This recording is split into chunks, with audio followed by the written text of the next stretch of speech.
And here we go. All right.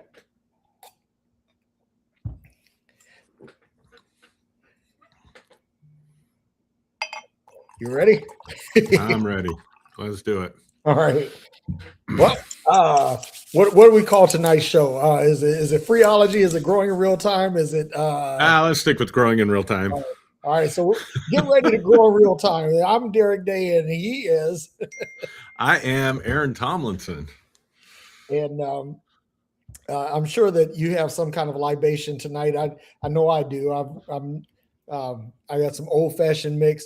I went in the liquor store. I was just going to get a bottle of wine, but they were taste testing these things, and I Oh, said, wow. "Hey, that's pretty good." So let me buy a bottle. And so here we go. And what do you got going on, man? Let's see. I got a Menage a Trois Midnight Dark Red blend here. Yeah, Menage a Trois is great, and Yeah, it is. their wine's pretty good too.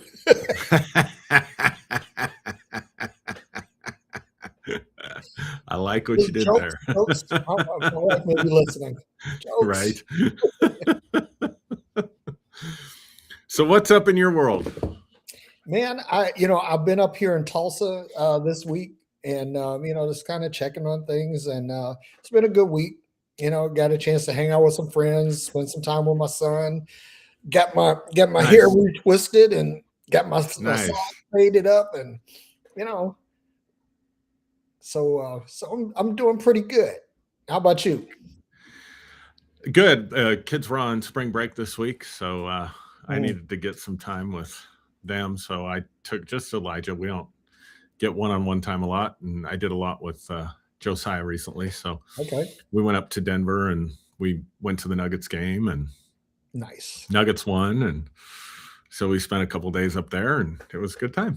Well, the Nuggets are still contenders, man. So it's always good. You know, Always good to watch a contender. it's the first time I've ever seen. Well, it's the first time I've ever been to a Nuggets game. So obviously, first time I'd ever seen Nikola Jokic play live. Yeah. But I understand just watching him. I understand why people get upset when he's like in the MVP conversation. I'll just leave it at that. Okay. I don't have a problem with Jokic being in the MVP conversation because I think that he might be the best, the most well-rounded player I in the league. Yeah, It's like he's not really like a particular stud in any particular area. It's just that he does. Uh, so like what's his name? It came from Dallas and went to LA. I can't. Ah, I don't know. I can't think of his name, but this guy is just like he's a sharpshooter, and, Right. so he'll shoot the 3 pointers. He'll put up a lot of points. He'll get a lot of rebounds too, but it'll come back to me what his name is. I'm having a senior moment, and the No, lips haven't even kicked in yet. that's all right. It was. I think Jamal Murray had like 55 points or Oh something, shit! but like 2 assists. So it's like watching. I don't know, 5-on-1 Yeah, with 4 other guys on the court. yeah, sort of like a Kobe Bryant rerun. He was such a ball hog, man. I was just like, he had a hot hand. He hit several 3-pointers, man. But and they won. They won by 10 or 12 points. So Got it. yeah, Let's get down to business, man. What's yeah. the Well, so I thought maybe we could talk about. I don't even remember the title we used, but getting stuck in deconstruction. We've kind of hinted around that, but I don't know if we've ever done a full show on it. And stalling out, I think. Yep, stalling out and deconstruction. That's what I put in the title. So Yeah, why I think deconstruction? that's a good way to frame it, because deconstructing is what you're leaving, right? Yep. You're leaving, in our case, religion, Christianity, but you don't. There's not a pathway to really arrive at anything. Yeah. It's kind of like you deconstruct, you left. Okay, now what? Well, let me say this. And Let me say this real quick about deconstruction, sure, because deconstruction doesn't necessarily mean leaving Christianity.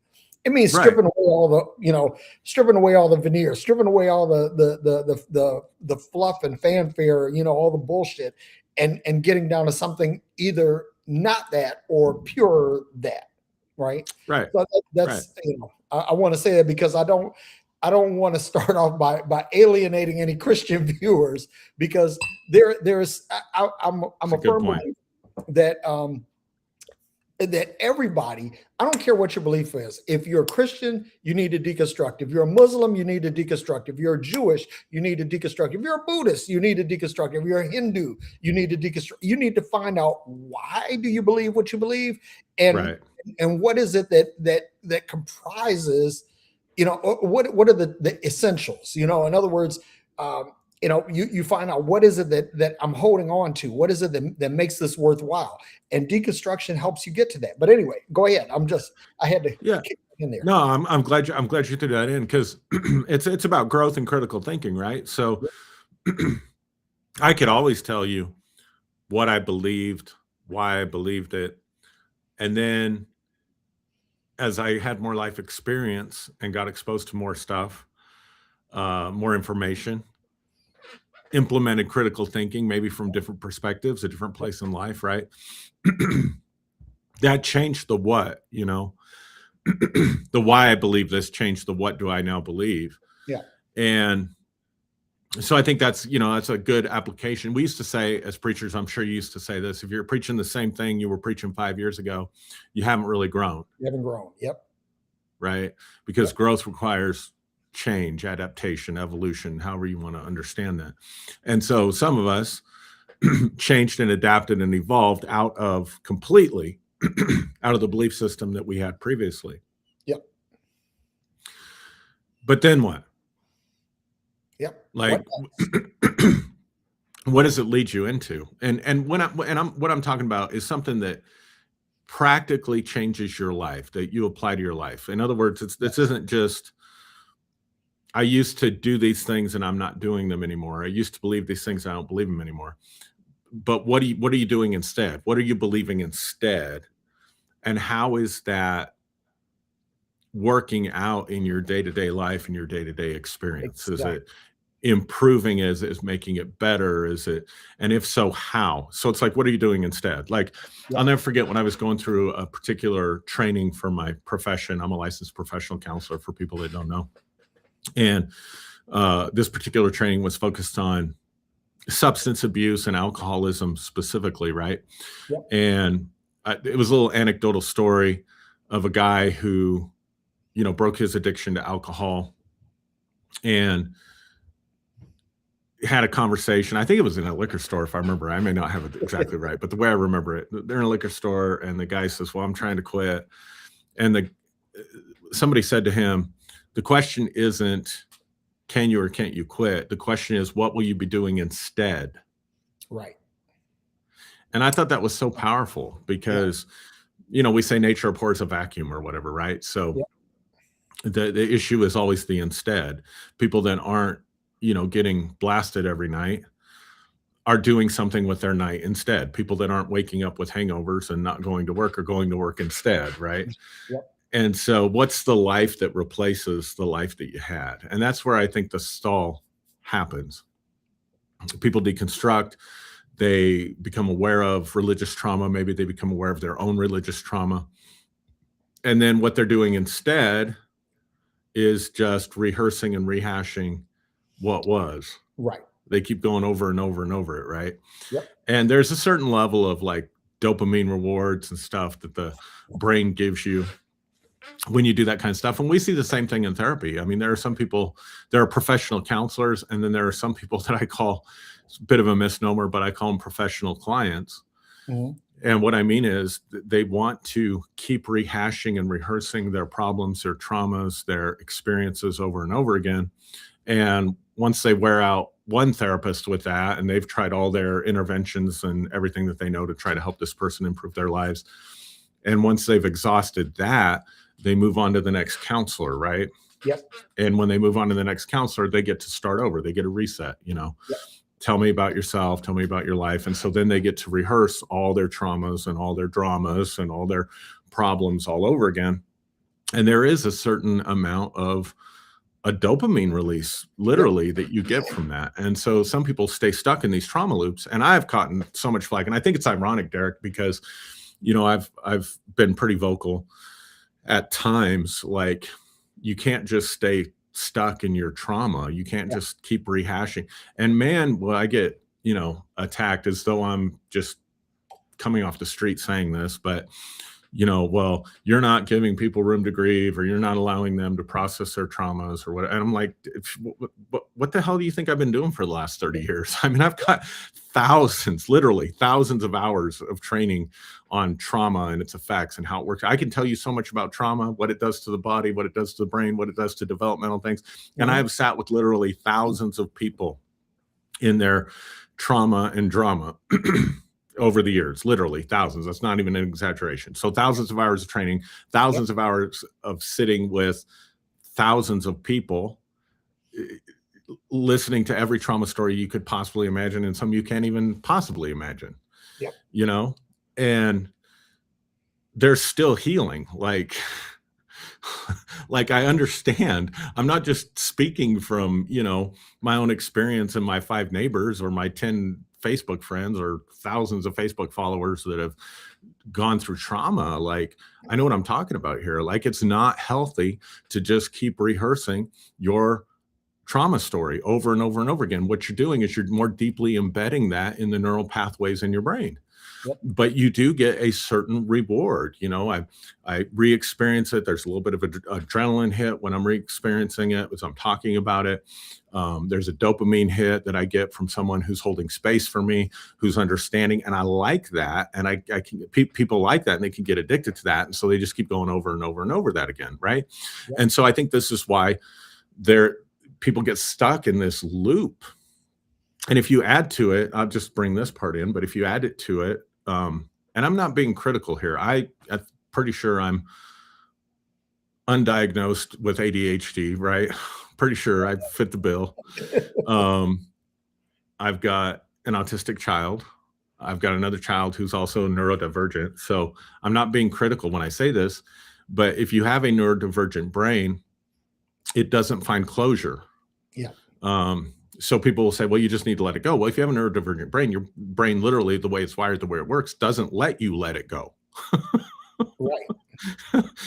At least not naturally. You have to figure out ways to do that. And so if you add to this people who perhaps have some neurodivergent issues, who come out of deconstruction or who come out of trauma, they want to keep rehearsing it because that's what their brain does. As soon as they quit watching the movie, or they quit working, or they lay down to go to bed at night, their brain will kick in on that problem, still searching for closure, right? Like your computer spinning while it's refreshing or something. It's like, that's one of the features of a neurodivergent brain. And so I think it's really easy for people to stall out in deconstruction. And so the question that I'm proposing, the way I'm framing the discussion, is what's the instead? What are we doing next? Like we can deconstruct. Let's just give a couple of examples. All right. So person can deconstruct from Christianity, and they can move into the atheist spaces. And they're listening to, I don't know, the who's who out there, or whoever it is right now. Hitchens. Yeah. And they just loop out on that, right? So, okay, all right, great. No problem with that. But what does that do for your life? What's the next step with that? How does that philosophy of there is no God practically change and improve what you're doing with your life? By the same token, people can go into spiritual spaces, and they can come up with the most popular one seems to be, the I am God. I am God. Yeah. Oneness, radical non-dualism, everything is one. Okay, you got a new philosophy, you got new intellectual stimulation, you got a new loop to go into, but how is that practically improving your relationships, making you more money, healing your body, what the practical things of life? And so it's easy to have these philosophies, but they're disconnected from practical application to how does this new belief that we're all one, how does that practically work out in my daily life. And I think that people have a struggle with that. We had, people had struggled with that in Christianity. They believe stuff, they'd sign the doctrinal statement or whatever, but their life didn't really change. They're a different person on Friday night than they are on Sunday morning, so to speak. Yeah. And so that's kind of how I'm setting this up, like stalling out in deconstruction. And this is a really, I think this is a very seminal type of topic, right?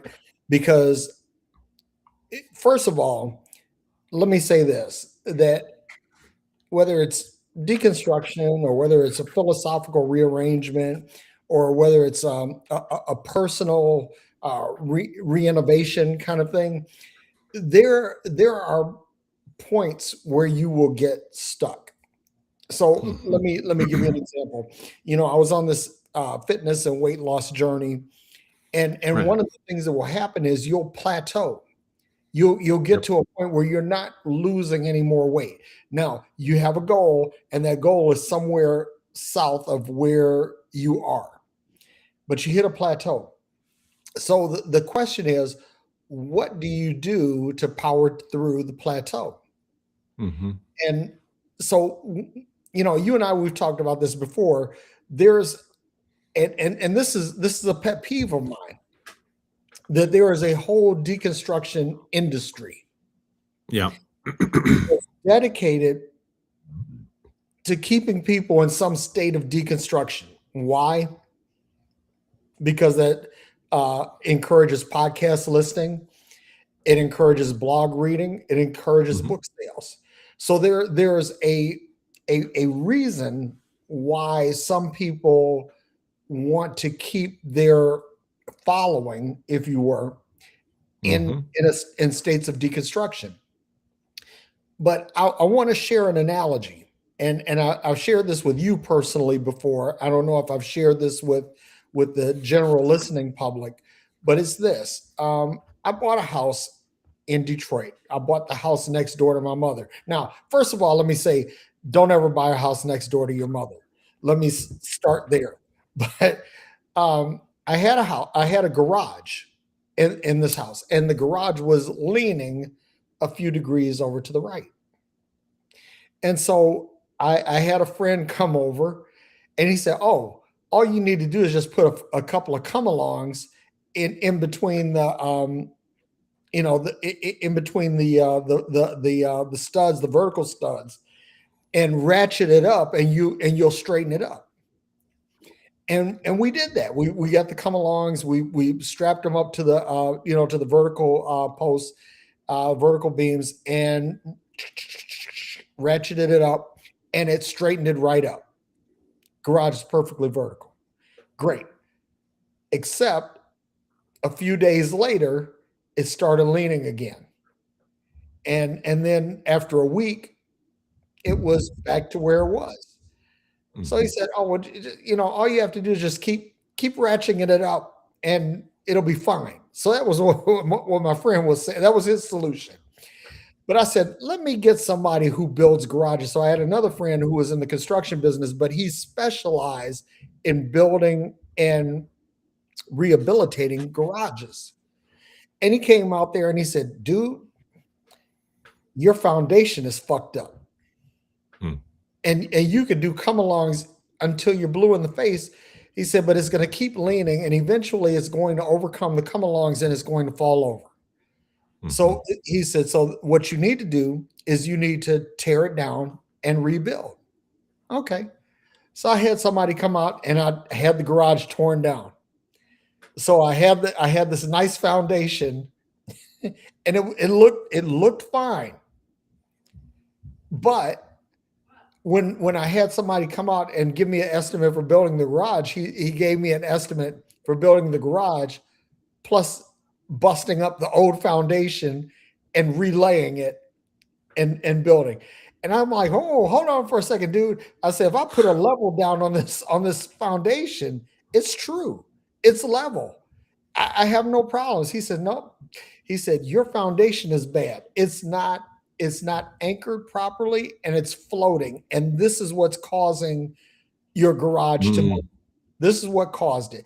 He says, "So if you're going to build a garage, it makes sense to just destroy the old foundation and build up from there.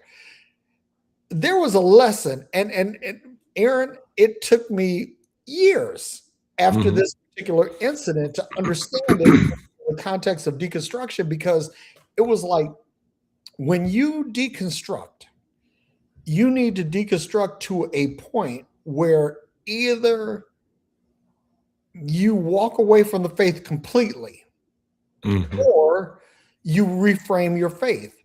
And Mhm. so I was talking to, as I was getting my hair faded up, I was talking about Jeff Turner, a Yeah. mutual friend of ours. Yes. And I tell people all the time that Jeff Turner is the singular most intellectually honest Christian I know, because he deconstructed down to atheism. And while I was in atheism for 3 years, Jeff was in it for 2. And but he came back and he said, hey man, look, I love Jesus. You know, I can point to where Jesus in my life made it a marked improvement in my life. And so what I've learned, he said, what I've learned is I don't need the proselytizing. I don't need the pomp and circumstances. I don't need the ritual. All I need is just this relationship that I have. And so Jeff doesn't proselytize. He doesn't try to convert. He Right. doesn't try to convince anybody of what he's believing. All he does is he shares his experience. And because of that, Jeff, I consider the most intellectually honest Christian Yeah. that. Let me just speak to that, Mhm. because for people that don't know Jeff, or maybe just know of him, like, it is so true. Like, Jeff is one of the smartest, deepest thinkers that I Dude, know, he is really. I think really, think really, you'd agree. And he not only deconstructed into atheism, he could argue atheism. I mean, he yeah. knew he knew the whole, like, He was better at arguing atheism than I was, and I thought I was a more abs militant atheist than he was. absolutely. And the thing, and I can share this because I've done podcasts with Jeff, and he's talked about this. I'm going to share two things. The thing that's interesting with Jeff, and I share this with him, like, if we're talking about atheism from the standpoint of we're just getting rid of the mean ogre in the sky. Yeah. You know what I mean? Um, Out of my swamp. yeah, that's one thing.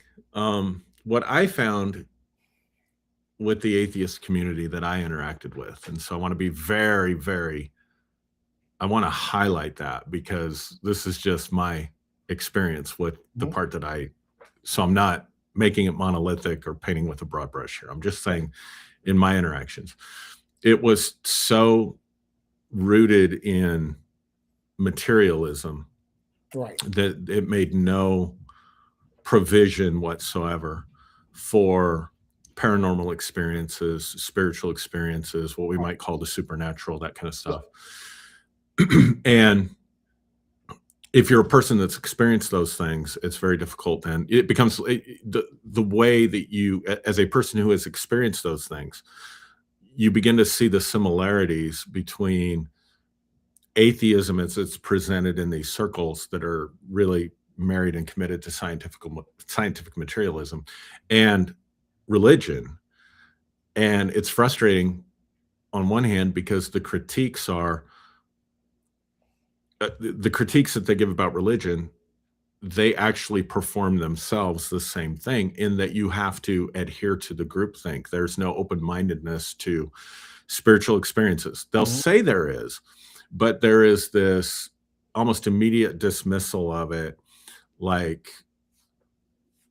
I, I don't know, like the crazy uncle at the dinner table or Yeah. something. Make sure they don't get at the head of the table, or don't let them dominate the conversation. Like, yeah, yeah, yeah, you're here and we tolerate you, but you're not the main thing here. And so I know, back to Jeff, his deal was that he watched the Conjuring movie, the first one, Mhm. and he grew up in a home that had a lot of paranormal activity. And so what started to kind of crack that shell for him with atheism was like, hey, I have to be true to my own experience. I have to be honest about outside of the religion, Mhm. outside of, what I was raised in and all that stuff. I had these experiences, and this movie, although it is a Hollywood version of this movie, is reminding me of those experiences. And that's how he began to rethink and sort of deconstruct from his own atheism. Right now, Yep. the funny thing about it is years later, he meets Andrea Perrin, who wrote the first book for the first Conjuring movie and sold the rights, Mm. and was, you know, one of the characters in the original movie. He met the real Andrea, and later they would end up doing a podcast together, and like a radio, I think like some kind of online radio show or something together. And so it was through that honoring of atheism doesn't answer all the questions in the same way that religion doesn't answer all the questions, Yep. that he went through that process. Now, where that overlaps with my experience was, I remember he and I having a conversation, and I was at a point where I had buried all of the spiritual parts of myself in practicality. I still maintained spirituality as a philosophy, if you will. I still talked about anchoring into my own experiences, but I wasn't practically living that out in any way, shape, or form. I had completely abandoned it. Mhm. And during the course of this conversation, he really challenged me in that area. Like, Aaron, what you had was authentic, and you've alienated yourself from a part of yourself. Mm. And I had to be really honest about that. And so that him sharing, so him getting out of the deconstruction loop, if you will, Mhm. and him sharing with me an observation about how I was stuck in a deconstruction loop, and then appealing to one of my really high core values of authentic personal expression, being your authentic self, and realizing I've alienated a portion of myself, Right. started to break me out of that loop as well. So let me So stick in real quick, because one of the things that I will say to anybody that's deconstructing, don't deconstruct to the point where you lose yourself. yeah, Because you and I both have had like supernatural experiences, right? right, Now, whereas you said, okay, I'm going to sit with the supernatural experience and try to embrace that and let it work itself out in my life. Whereas I tried to say, okay, let me try to make sense. Let me try to make natural sense out of this, right? yeah, right, And that right, was the difference between you and I. yeah. But Good observation. what I'll say is that in both cases, you were like, okay, I've had these supernatural experiences. These were a part of my life. It is not realistic for me to dismiss those because this has been a part of my experience.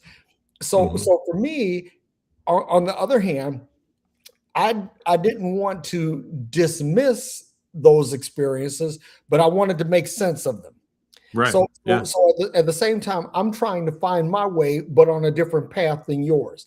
exactly. And the one thing that I'll say is that people, when they start deconstructing, they'll say, okay, the supernatural things that I've experienced in my life don't matter anymore. And when you get to that point, you dismiss, as to your point, an entire part of yourself.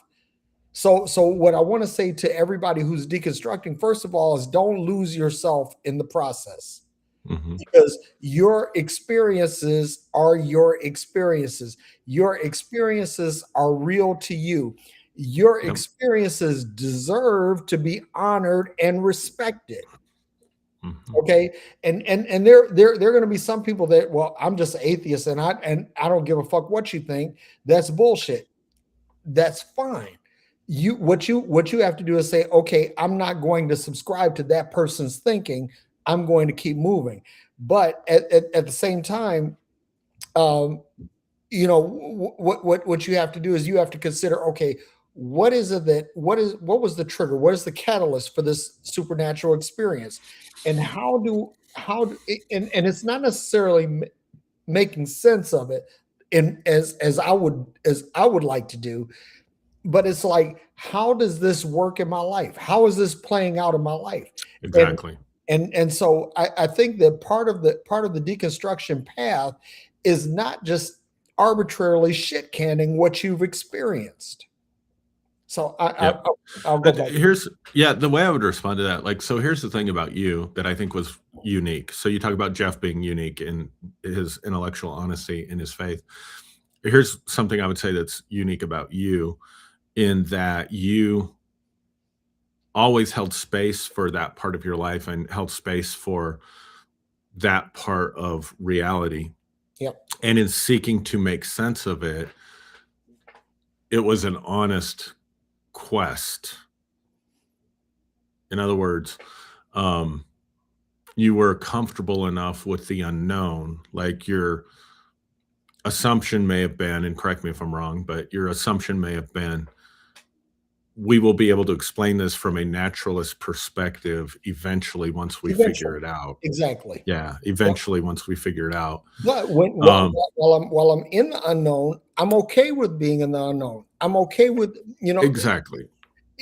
we all have wilderness experiences, and I'm okay with my wilderness experience because my theory is, or my hypothesis is that at some point I'll figure out how to get out of the wilderness. But while I'm Yeah. here, I'll enjoy it. Here's why I think that's important, and I want to highlight that uniqueness, because um, you made a statement when you were talking a minute ago. You said, there are some atheists. I don't care about your experience. I don't remember how you said it. Yeah. through a Like, few. some atheists say, I don't give a fuck what you Yeah, there you go. experience spiritually. Yeah, I don't buy into that shit. And yeah. that's, So go ahead. yeah, Yeah. to me though, the similarity there with what I came out of is the fundamentalist certainty. So in other words, let's take Jeff, right? He could come into a really fundamentalist Christian space and talk about the Conjuring movie Yeah. and paranormal experiences. Yeah. And they're going to say, without saying the words, I don't give a fuck what your experience was. We Right. know how it is. This is how it is. God, Jesus, salvation, etc. To me, it's the same structure when an atheist says, I don't give a fuck about your experience. Yep. Exactly. Like, you have to be a part of this philosophy or you're wrong. That's the assumption. Yeah. You're wrong. Something That's about that's you atheist is wrong. fundamentalism. Yeah. And you never express that in any way that I detected. Let's just put it that way. Like, you never ever became an atheist fundamentalist. So there was that openness. And the reason I want to highlight that is because I want to address a different part of deconstruction that I see, where lots of people that have deconstructed had charismatic supernatural experiences. They spoke in tongues, they cast out demons, they healed the sick, whatever the case may be. As you have. And I had a different kind of openness. It's like, okay, I experienced these things. They were real. The doctrines themselves are sketchy. How do I reconcile this? Right? Yep. You experienced it. They were real. I think there's a naturalist explanation for this. Given a sufficient amount of time and exploration of this, we'll figure it out. Yep. There doesn't have to be a God attached to it, right? Yep. Which I think is the intellectual honest piece. And then there's another camp that they've had those experiences and they explain them away as it was just hypnosis, it was just the power of suggestion, or it was just our divine self doing those things. And I'm okay with that explanation. It was just our divine self that was accomplishing those things. But then I have to ask the question, okay, now that you've discovered that you were the one doing it, what are you doing now? Right. Are people being delivered because of what you're doing? Are people being healed because of what you're doing, or synchronicities and manifestations? Are you able to manifest those same things now? And I find that when I inquire of people about these things, no, that was just a part of my life then. And they seem somehow satisfied with the intellectual superiority, the superior spiritual or intellectual position that they are probably unconsciously taking when they're telling everybody, no, this is exactly what it is, right? Yeah. So like if you'd have come out and said, well, this is just the latent powers of the human brain that haven't been awakened yet. That's what this is. Right. Rather than the openness of, given a sufficient amount of time, we'll figure out what it is. You see, you see the difference? Like one's holding the question, it's on a quest for knowledge, honoring what's not understood. The other is sort of a spiritual arrogance or intellectual arrogance saying, no, this is what it is. Right. And I know about your experience better than you know about your experience. And that really bothers me, because that borders on gaslighting someone. Like, you weren't even there for the experience. How can you possibly know what they experienced, right? Yep. You're just saying that because it fits with your experience, and you're taking the same position of superiority as a preacher does on Sunday morning who is telling someone that they need to be saved. Yet you're criticizing the person taking the position of being the preacher without realizing the same flaw within yourself. Right. And so that, again, I think is part of being stuck in this stalled out place. Like, you're stalled out. Okay, you say that. Okay, great. Teach us all how to do that. Like, teach me how to tap into my own divinity and heal myself. Teach, if I'm facing a disease, teach me how to help the people that I love get set free from the emotional, mental bondages that they're in through the power of my own divinity, or even through the power of suggestion. If you want to say, and look, I've studied hypnosis, I'm a licensed hypnotherapist. Again, I'm not just some guy off the street talking here. Okay, if it's just the power of suggestion, great. We can heal the whole world, man. By just learning how to master. Teach me as a therapist how, since you understand that all those healings and things that took place were just the power of suggestion, teach me how to so powerfully use that power of suggestion or my own divinity in the counseling office, so that people don't have to come back and see me anymore. So let me. So that's the stall. Do you see the gap though? Wait, before you jump in, do you see the gap? Yeah, I see it. And here's the thing, right? This is where I think a lot of people get stuck, right? They either get stuck in saying, okay, God did it, right? Or I did it. And there's a lot of nuance in between those spaces. Yeah. There's a lot of nuance. So this is what I've learned.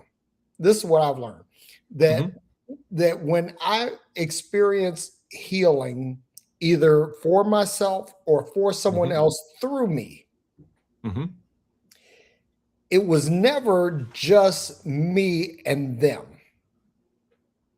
That there were other moving parts, and I think that when if you come to an effective deconstruction, you learn this, and you learn to go from I and me to us and we.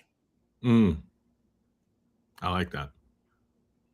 And so I've learned that a lot of times when I experience healing, either for myself or for someone else through myself, that it was never entirely me, and it was never entirely them. So I'll give you an example. There was one time, and I don't know if Ian Gennari still pays any attention to me or not, but one time Ian and his wife Carla had preached at our church, and Ian ministered music, right? And these guys, I love these guys. You know, irrespective of where I am faith-wise, I love and respect these guys.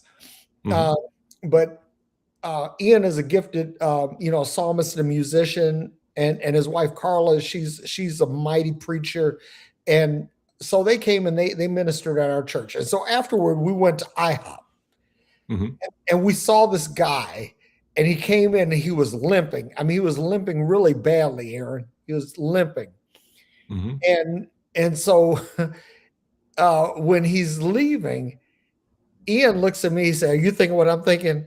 I said, "Hell yeah, let's go heal this guy."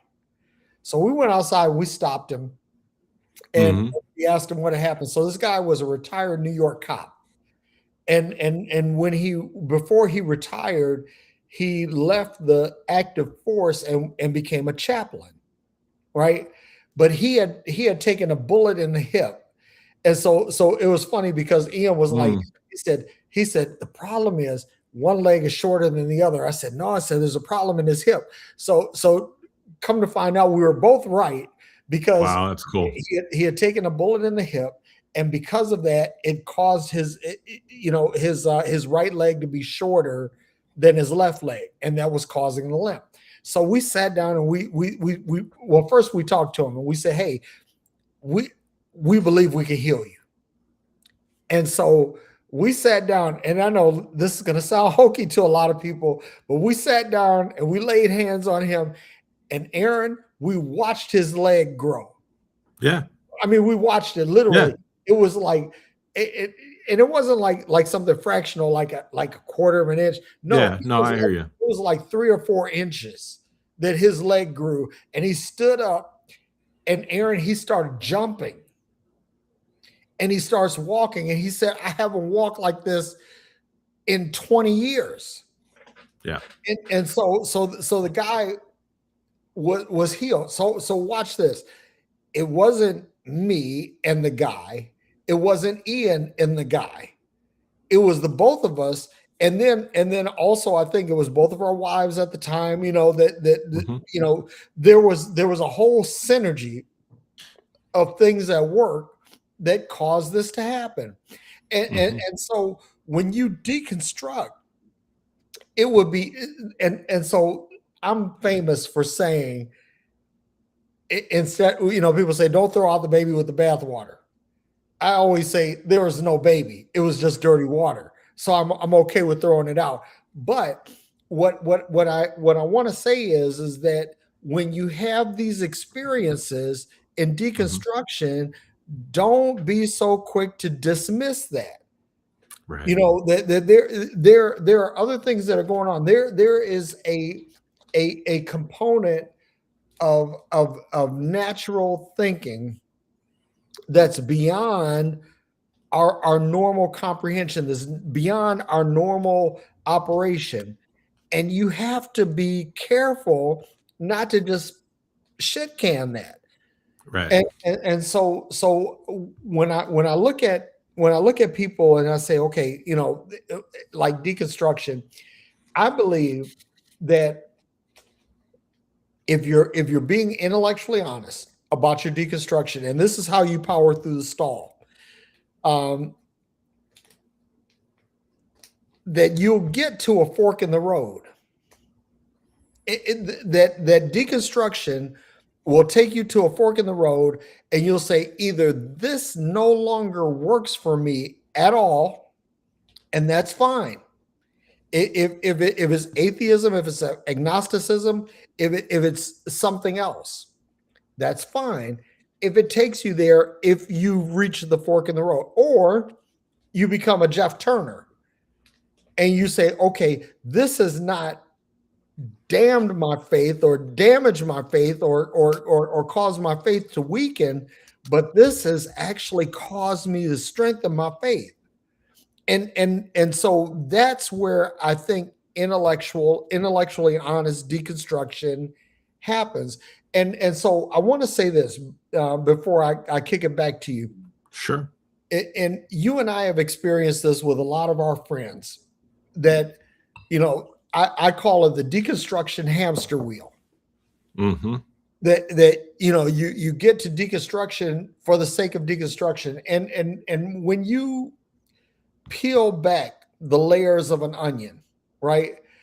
That if you have a female onion, you peel back to an empty core. But if it's a male onion, you peel back and you find a seed. And people don't know this, but you will actually find an onion seed. But what that takes is peeling back peeling back layer after layer after layer, and you find that at the middle, there is something that you have to contend with. Mm. And I think that when what helps people, let me say this. This is what helped me get past the stall of deconstruction, is that at the core there is something, and that something either affirms or detracts Mm. in a very profound and tangible sense. So let me share an analogy.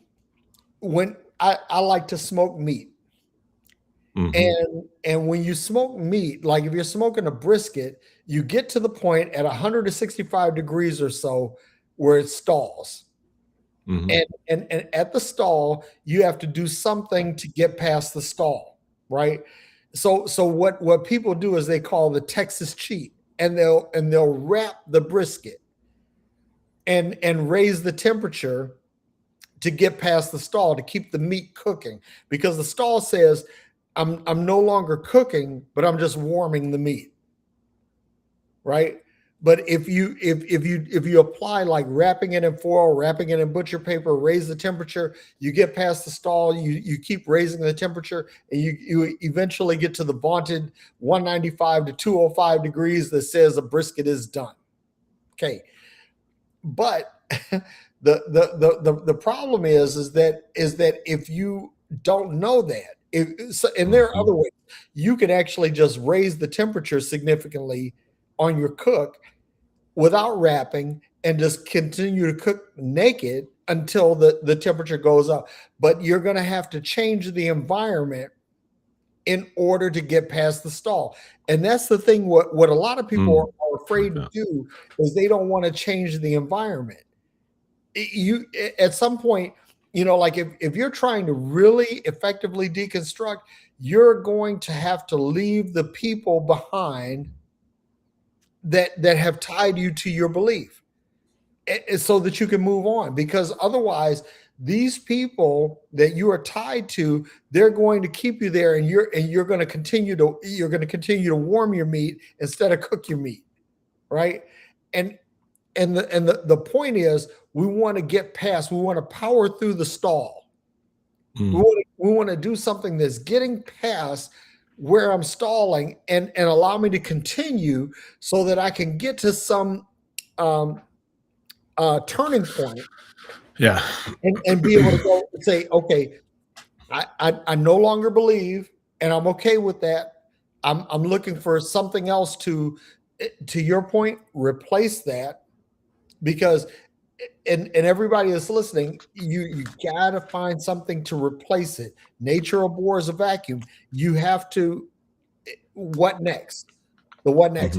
And so in the case of Jeff Turner, it's like the what next was, okay, I'm going to strengthen my faith, and my faith is resolute. It's hardened because I've stripped away all the bullshit, and now I have a pure faith that I don't have to proselytize. I don't have to evangelize.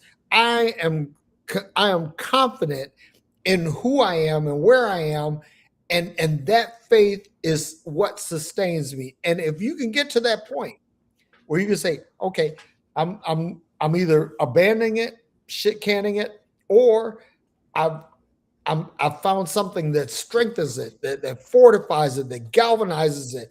And whether you're, if you're a Christian and you're looking for, okay, I need truth. I need I need something that gives me a sense of security.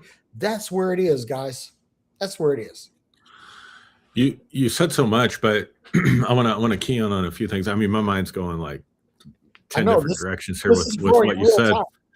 This is a growing in time, real moment for me, or a real growing in real time. Yeah, this is a growing in real time moment for me. Yeah, I said that right. Cheers, man.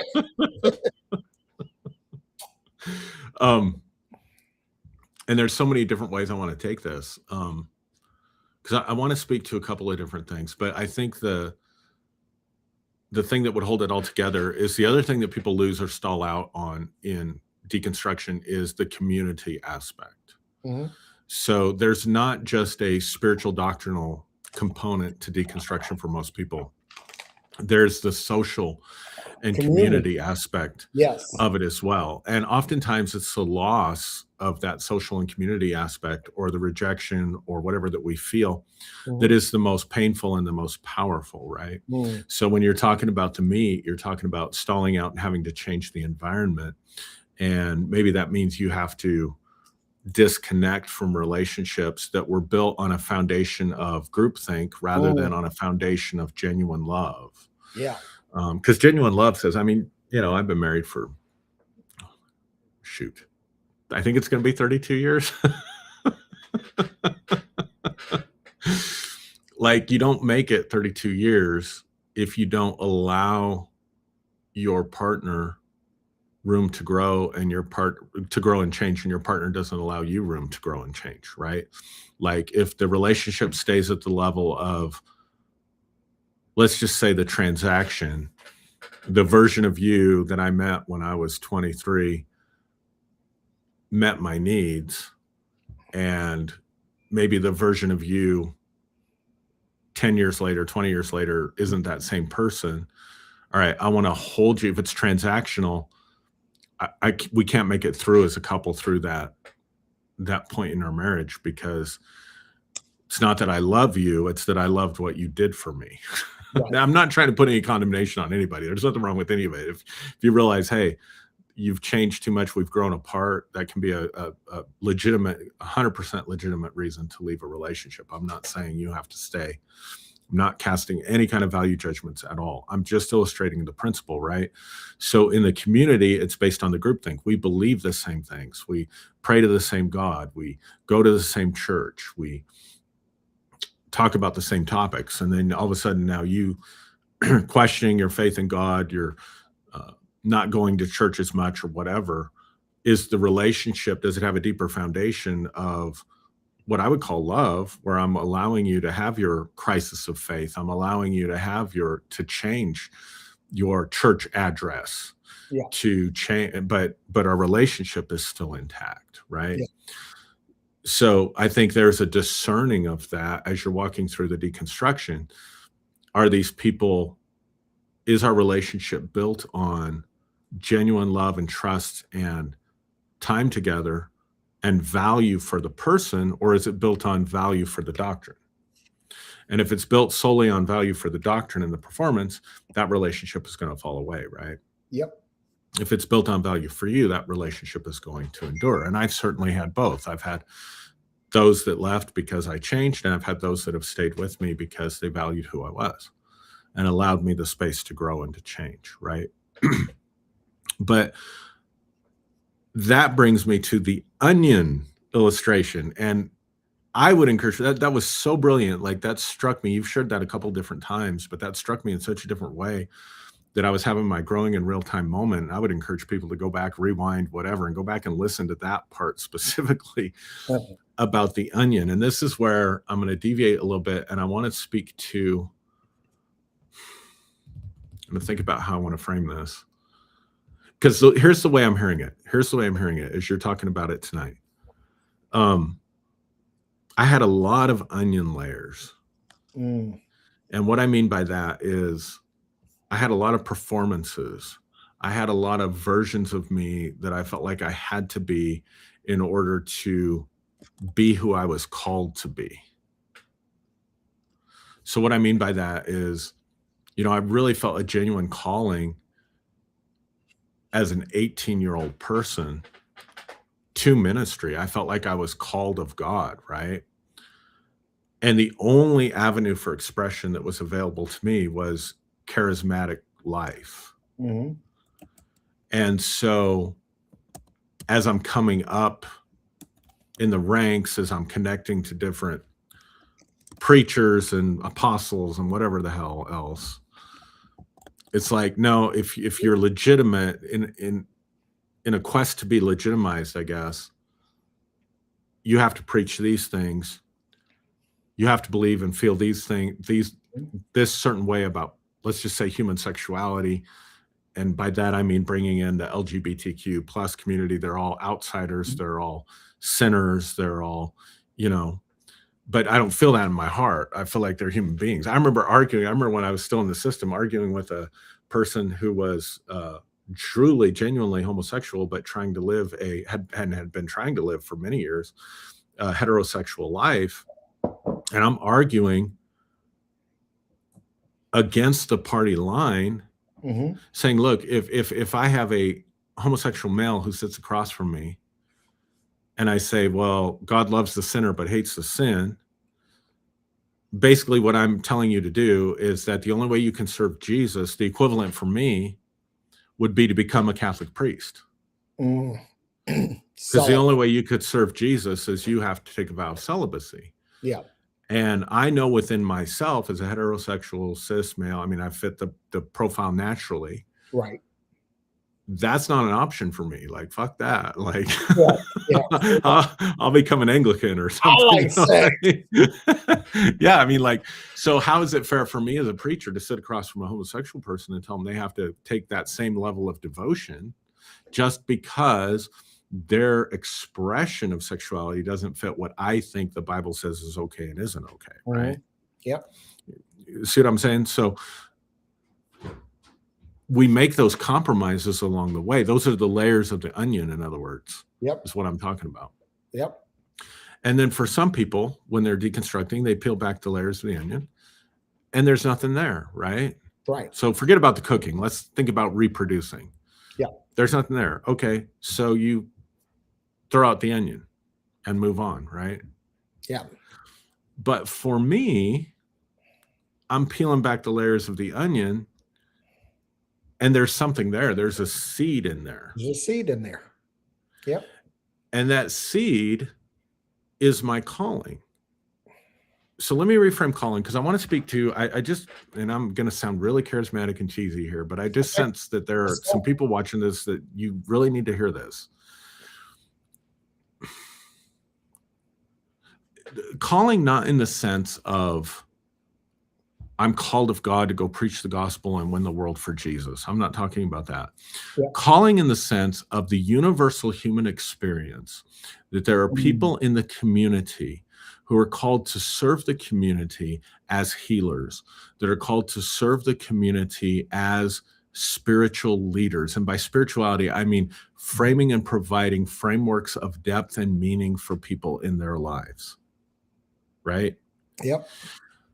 So there are some people that go into ministry and it just becomes about the money and the people. We used to call it, the butts in the pews and the money in the offering plate or whatever. Yeah. I forget the terms that they use for that, right? And that's all it is for them. But it's a very universal experience. In every culture, there are, for lack of a better word, spiritual leaders. There are healers. There are people who are called. Your place in the community is to provide service to the community through ideas, through the exchange of energy that will both heal them and make their lives better and more meaningful. Yep. In the same way, people are called to, innovations. Yep. Right. Productivity, financial advice, whatever the case may be, right? Yep. Construction, building, engineers, construction workers. Some people are just called to whatever your place is, whatever archetype, if I'm trying to keep like God out of the conversation, whatever human archetype you're drawn to, right? Yeah. You see what I'm saying? Yeah. Maybe it's the arts, maybe it's entertaining people. Philosophy, stand-up comedian who just improves people's lives by making them laugh, and they're just naturally funny and they just don't feel fulfilled if they're not, making people laugh. So here's what I would say, that if you peel back the onion and you find that community service seed, like this is my vocation, this is my calling, you've got to do something with that post deconstruction to plant the seed. Yeah. You got to do something that will replace that. And your service cannot just be helping other people peel back the onion. Right. You understand Right. what I'm saying with that? It has to be something genuine that you believe and that you can inculcate for yourself. Yeah. And so the question becomes, so two different types of people deconstructing: those that have a genuine calling to serve in those capacities, but without the language and the trappings that came with religion, right? And then there's people that were being served. So you have those that are serving and those that are being served, and the deconstruction is going to look very different depending on where you fall in those categories. If you are being served primarily, there's nothing wrong with that. Like, I just hear myself say that, and I hear all this religious like guilt baggage. Like, there's nothing wrong There's with nothing that. wrong with being served. Here's the Exactly. thing. There are people who are called to serve, and there are people who are called to be served. It's Right. like the 5 love languages, right? Yeah. Well, it's just like my doctor, right? Like, I didn't go to med school. I don't Yeah. understand heart and interactions of drugs. And, when I'm laying in the hospital almost 2 years ago, I don't know what the hell's going on with me. I'm shocked. I need somebody who's made their life, dedicated their life to knowing how to help someone like me. Right. So nobody's going to put condemnation on me because I'm laying in the hospital bed taking the doctor's advice. Yeah. Well, I suppose, certain cults would, but but here's the point I want to get to. For those of you, because I really feel like this is going to resonate with some people, for those of you that you peel back the onion and your core in there is like, yeah, but it's serving people in this capacity as a healer, as a teacher, as a, you're stuck. Because the only service you have now is to help everybody else deconstruct. And I would just challenge those people that may be watching this or listening to this to think about it in a different way. Yeah. That you have to find that change of environment, and it's not the deconstruction community. You have to find that change of environment whereby you can apply your community service in a different way and in a different environment that serves the same function. Oh, I lost you. I can't hear you.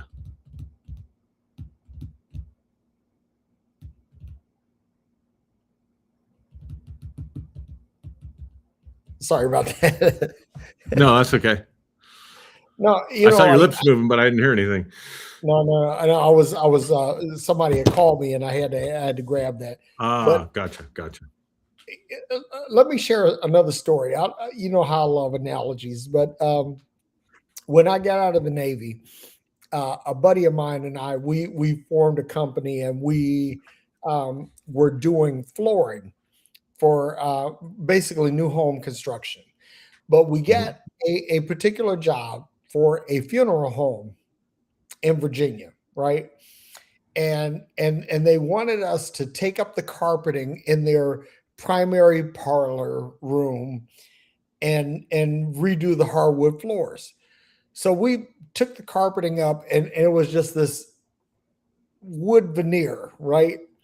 But we started sanding it down, and what we found was this elaborate inlay. There was a fleur-de-lis in each corner, and an inlay of like lighter wood in the, and it was amazing, and I take pictures of stuff, and somewhere I have pictures of this, but this particular funeral home was built in like 1888.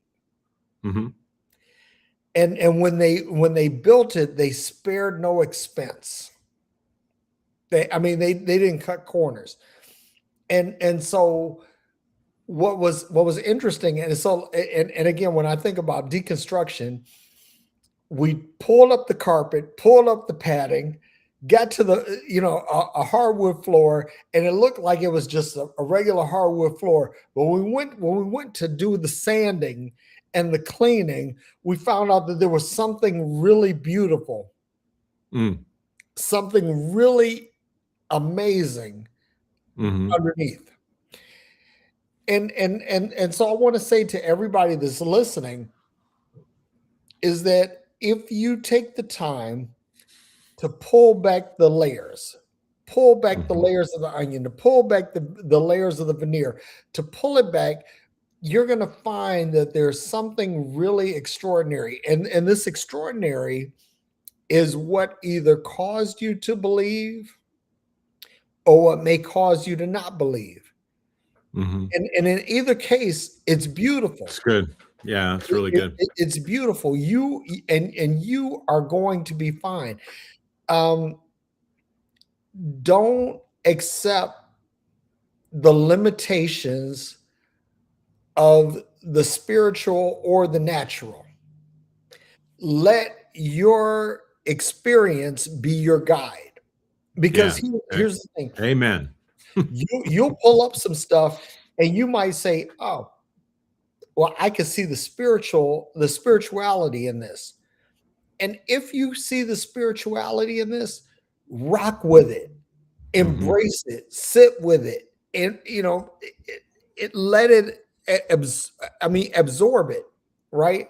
But if you look at it and you see the natural and you see the craftsmanship and all of that, sit with it, embrace it, let it sink in. In other words, what I'm saying is that don't let anyone's definition of deconstruction define you.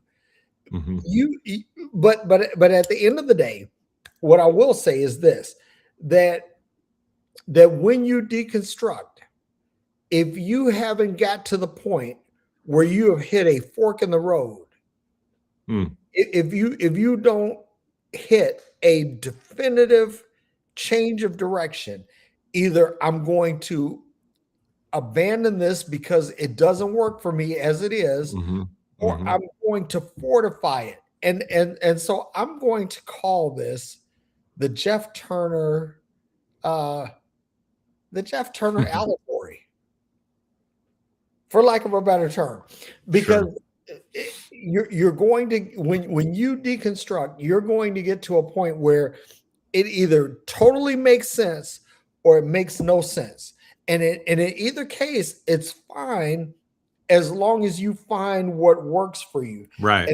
And I think that's what we're trying to get to in this particular discussion, is that no matter what, when you deconstruct, you need to find something that works for you. Yes. And it's personal, it's individual, it's personalized, it's unique. It doesn't apply to anybody else. It only applies to you. And this is where we get messed up, because we start thinking that because I've deconstructed, because I found this path, that I think everybody else should follow this path. And that's where I fucked up, Aaron. See, and I'm okay with admitting that, but you have to get to the point where you say, okay, it's not all about what I think. Right. It's about what works for you. But take this, strip away the veneer, strip away the foundation, tear it down, and then find out what works for you. Because at the end of the day, your deconstruction is your deconstruction. It's not a universal deconstruction. It's finding out what it is that has either been what has either been encumbering you or what liberates you. Yeah. And that's where I'll stop. I think that's a great place to end. Actually, I think that sums up the whole point of the show tonight. Yep. Yeah. The Jeff Turner allegory. The Jeff Turner allegory. Poor Jeff doesn't even know we're talking about. I have to tag him. But I'll tell you something, man. Jeff is an extraordinary human being, because yes, he is. He he got to the point. I remember when I was going through my atheism, Jeff was like, "Okay, Derrick, I'm with you. I'm with you 100%. I'm feeling you." And then he came back and he said, "Oh, dude, Jesus actually works for me." And I'll never forget. I'll never forget that when Jeff told me that, I was a little pissed with him. I was, because Sure. I was Sure. such a militant atheist. But Mm-hmm. when I listened to what he had to say, I said, you know something, that is intellectually honest. And Mm-hmm. so for everyone who has deconstructed and has found their way into a better Christianity, a better way to Christian, I salute you. I Mm-hmm. I honor that. But um, when you say, okay, I'm just kind of dedicating myself to this hamster wheel, and that's the Aaron, that's the part that I wanted to get at. And you and I, we have a mutual friend that they said, they had an issue with talking about the hamster wheel, but the hamster wheel is real. And Mm-hmm. and people have found a way to milk the deconstruction journey of many people. They have learned to milk the trauma of many people. They've learned to milk this, and honestly, that breaks my heart. I would rather see you get past this and say, okay, either this isn't worth believing anymore, or this has taught me how to galvanize my faith. Mm-hmm. And if you can get to one of those, either of those two, again, I salute you. Mm-hmm. And that's it, man. Good stuff, man. So I don't have anything else to say. I can't add to that. I think that's a great place to end. We got a couple of good comments. Yeah. Jamel Broadnex, he was saying there came a point to me for where the release of dopamine was not satisfying enough. Hmm. And that is really good, because Yeah, it is. when you come to the point where the high isn't doing the job anymore, I think that's a point of spiritual maturity. Yeah. Yeah. Great comment. Yeah. But Why don't you lead anyway, us out? listen, I am Aaron. I've said this before and I'll say it again. I'm grateful to be your friend and brother.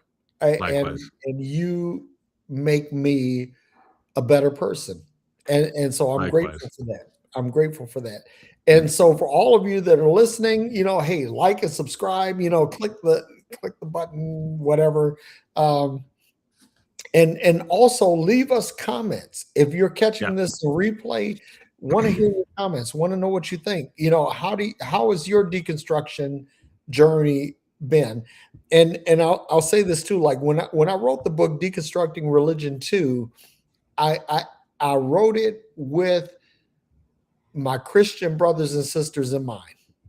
That you have to deconstruct to the point where you're able to either defend your faith or abandon your faith. And you don't have there's nothing in between. I know we talk about nuance a lot, but that's one that's not nuanced.